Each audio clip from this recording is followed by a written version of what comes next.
It was really a surrender kasi hindi naman talaga siya nakita ng mga pulis, no? Galing sa bundok, no? Whether you believe it or not, whether you believe it or not, whether you believe it or not, pumasok siya ulit dun sa compound to check on his followers. Outside, pumasok. Kwentong kutsero yun.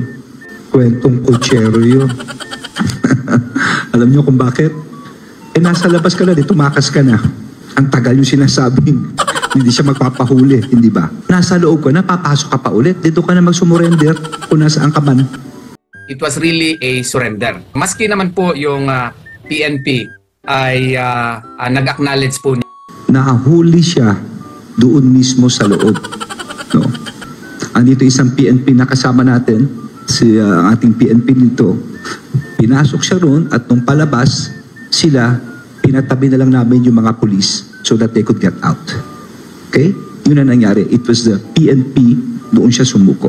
And he informed them, no, na he has to surrender, this has to end, no? And that's the truth about it, no?